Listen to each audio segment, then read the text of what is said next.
నమస్తే, welcome to our channel. నేను సిరి. విజయవాడకి అమావాస్య గండం తప్పినట్టేనా? అంటే ఇన్ని రోజుల్లో అంటే ఏదైతే వరదలు వచ్చాయో ఇది అమావాస్య వల్లే వచ్చిందా? అసలు ఏంటి అంటే దీన్ని అంటే ఆధ్యాత్మిక అటు సైడ్ నుంచి చూడాలా, లేకపోతే సైన్స్ పరంగా చూడాలా, అసలు ఎలా చూడాలి దీన్ని అనేది మనకి వివరించడానికి మనతో పాటు ఉన్నారు ప్రముఖ సీనియర్ జర్నలిస్ట్ జగదేవ్ గారు. నమస్కారం సార్. నమస్తే సార్. ఇప్పుడు వస్తున్న వార్తల ప్రకారం చూస్తుంటే విజయవాడకి అమావాస్య గండం తప్పినట్టే అని చెప్పేసి కొన్ని వార్తలు అయితే వస్తున్నాయి. అంటే ఇది ఏవైతే ఈ వరదలు ఇలాంటివి ఉన్నాయో ఈ అమావాస్యకి పౌర్ణానికి అలాంటి అంటే అట్లా అదొక మూఢనమ్మకం లాగా అయిపోతుంది ప్రజల్ని. అంటే ఒక రాంగ్ వేలో మనం తీసుకెళ్ళినట్టు అయిపోతుందని అనిపిస్తుంది. మనం నిజంగానే అలా చూడాలంటారా, లేకపోతే ఇది ఒక సైన్స్ లాగా చూడాలంటారా? అమావాస్య గండం అంటే నిన్న సోమవారంకి అమావాస్య ఉంది. ఆదివారం సాయంత్రం నుంచి ఎప్పటి నుంచో సోమవారం వరకు ఉంది అమావాస్య. సో వాస్తవానికి సైన్స్ పరంగా అమావాస్యకి పౌర్ణమికి సముద్రంలో ఆటుపోట్లు ఎక్కువ అవుతుంటాయి. సో దానికి దీనికి ముడిపెట్టారు ఎలాగో అంటే దానికి చెప్తా. అంటే జనరల్గా సోషల్ మీడియా ఎక్కువగా ఓవర్ హైపర్నెస్ దాని ఏమంటారు, ఓవర్ యాంగ్జైటీ, వీటన్నిటితో కూడుకున్న కొన్ని రకాల పోస్టులు చేయడం వల్ల ఇవన్నీ జరుగుతున్నాయి. మీరు అబ్జర్వ్ చేస్తే 50 ఏళ్ళకి ఒకసారి వచ్చే పౌర్ణమి మీరు త్వరలో రాబోతుంది, పూజ చేసుకోండి. 12 ఏళ్ళకి ఒకసారి వచ్చే ఈ తిథి ఇంకెప్పుడు రాలేదు. గతం ఇలాంటి మధ్యకాలు ఎక్కువ వస్తున్నాయి. మీరు అబ్జర్వ్ చేశారు లేదు? గతంలో కూడా వచ్చే ఉండుంటాయి, కాకపోతే తెలియదు. ఇప్పుడు ఇది కూడా వరద ఏమంటున్నారు, గడిచిన 50 ఏళ్లలో బుడమేరుకు సంబంధించింది కానీ లేదంటే కృష్ణా జలాలకు సంబంధించి విజయవాడలో ఎంత భారీ స్థాయిలో ముంపు ఎప్పుడూ గురి కాలేదు అన్నారు. మేబీ మధ్యలో ఎక్కడ వచ్చుండొచ్చు, మర్చిపోయి ఉండొచ్చు, అది రికార్డ్ అవ్వచ్చు, అవ్వకపోయి ఉండొచ్చు, లేదా వాతావరణ శాఖలో కూడా ఆ రికార్డ్స్ లేకపోయి ఉండొచ్చు, లేదంటే తెరమరుగైపోయి ఉండొచ్చు. ఇలా రకరకాలుగా ఈ మధ్యకాలం సోషల్ మీడియా వచ్చాక ఎక్కువ అవుతున్నాయా, లేదా నిజంగా యాదృచ్ఛికమా, ఇట్స్ ఎ కోయిన్సిడెన్సా తెలియట్లేదు. సో ఇందాక మీరు అన్నట్టుగా అమావాస్య గండం అని అంటే జనరల్గా అమావాస్యకు సంబంధించి అమ్మవారికి ఎక్కువగా పూజలు చేస్తారు. సో బెజవాడ ఇంద్రకీలాద్రి అనేది ఒక పవర్, ఒక ఎంత పవర్ అంటే చాలామంది పూర్వీకులు చెప్పిన దాని ప్రకారం, మన పెద్దలు చెప్పిన దాని ప్రకారం చూస్తే తల్లి ఆ పరిసర ప్రాంతాల్లో ఎప్పటికీ రాత్రిపూట సంచరిస్తూ ఉంటుంది అని ఒక నమ్మకం. దానికి సంబంధించి ఈ మధ్యకాలంలో ఒక యూట్యూబర్ కూడా సాక్ష్యాధారాలతో ప్రూవ్ చేసి, అంటే ఎలాంటి సాక్ష్యాధారాలు అంటే ఒక రిక్షావాడికి ఒక అమ్మవారు వచ్చి పలానా సినిమాకి వెళ్ళి చూసి అది అప్పట్లో వచ్చిన పేపర్ కటింగ్ కూడా ఆయన షేర్ చేసి మరి యూట్యూబ్లో పెట్టాడు అనమాట. ఆ నెక్స్ట్ డే పేపర్ కటింగ్ వచ్చింది చూడండి. అప్పట్లోనే ఆయనకి ఆ రిక్షావాడికి అమ్మవారు 50 రూపాయలు ఎంతో ఇచ్చింది. అంటే ఇది ఒక 50 ఏళ్ళ కిందట మాట. ఇప్పుడు అప్పుడు 50 రూపాయలు అంటే చాలా ఎక్కువ కదా. సో అట్లాగా కొన్ని నిదర్శనాలు అయితే ఉన్నాయి. సో ఇలాంటి విపత్తుల నుంచి ఎప్పుడు కూడా తల్లే కాపాడుతుంది అనేది కూడా చాలామంది విశ్వాసం. దానికి తగ్గట్టుగానే జరుగుతుంది. అది అఫ్కోర్స్ నాస్తికులు ట్రాష్ ఇవన్నీ అని కొట్టిపడేయచ్చు. అయితే ఈ అమావాస్య సంబంధించి కొంతమంది కొన్ని రకాల పూజలు చేస్తారు, తల్లికి బాగా నివేదిస్తారు. ఆ రోజు పూజలు చేస్తే ఎక్కువ బలం ఉంటుంది. కొంతమంది ఎట్లాంటి పూజలు చేస్తే తల్లి క్షుద్ర పూజలకు సంబంధించినవి చేస్తే తల్లి ఆగ్రహించి అటువంటి వాళ్ళని సంహరించడానికి కోసం ప్రకృతి రూపంలో ఇట్లా విపత్తుగా తీసుకొస్తుందని కూడా ఒక వాదం ఉంది. అయితే సైన్స్ పరంగా తీసుకుంటే అమావాస్య రోజు పౌర్ణమికి కానీ ఆటుపోట్లు అంటారు.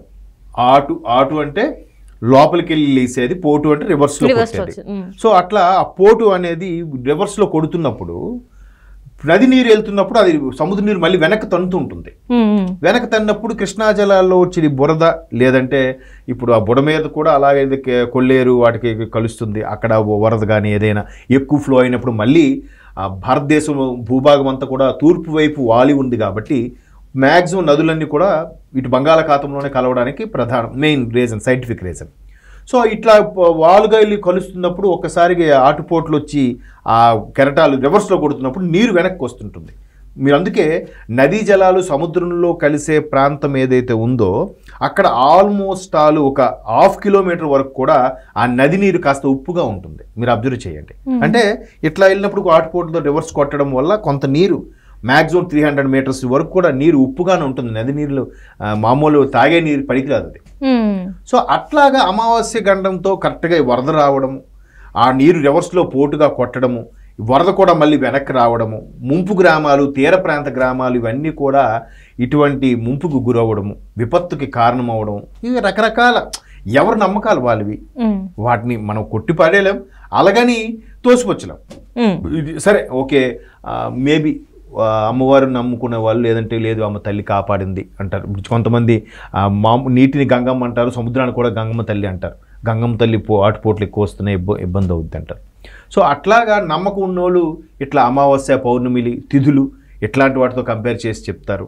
ఇంకొంతమంది సైన్స్రా, ఈ సైన్స్ పరంగా ఆటుపోట్లు అనేవి రివర్స్లో వచ్చి కొట్టింది కాబట్టి కొంత నీరు వెనక్కి తనడం వల్ల ఎన్ని క్యూసెక్కుల నీరు వదిలినా కూడా మళ్ళీ రివర్స్లో వస్తుంటుంది. ఆ వచ్చినప్పుడు ఆ తీర ప్రాంతాలు లేదా పరివాహక ప్రాంతాలు ఏవైతే ఉన్నాయో ఆ ముంపుకు గురయ్యే అవకాశాలు ఉన్నాయని కూడా చెప్తున్నారు. బట్ మన ఇంతకు పొద్దున్నే రేవంత్ రెడ్డి గారు కూడా ఒక మాట అన్నారు. ఇక్కడ కూడా వరంగల్ ఇలాంటివి కొన్ని ఖమ్మము, మహబూబ్నగర్, వరంగల్ కాదు ఖమ్మం, మహబూబ్నగర్ లాంటివి ముంపుకు గురైనప్పుడు దాని మీద కూడా ప్రతిపక్షాలు సరిగ్గా సాయం అందట్లేదు, రకరకాల విమర్శలు చేసినప్పుడు ఇది ఎక్కడ బురద రాజకీయం బాబు అన్నాడు ఆయన. సో ఇప్పుడు అక్కడ కూడా బురద రాజకీయమే నడుస్తుంది. ఏదో చంద్రబాబు నాయుడు గారు ఆయన కావాలనే బుడమేరు వాగును పొంగేలా చేశారు, ఆయన ఇంటి వైపు రాకుండా చేశారు అంటే ఏదో శక్తి ఉంది అంటే ప్రకృతిని కూడా శాసించేంత శక్తి చంద్రబాబు నాయుడు గారికి ఉంటే ఆయన అలా ఎందుకు ప్రతిపక్షాలు ఎందుకు ఉంటాడు, ఆయన ఎన్ని అవస్థలు ఎందుకు పడతాడు?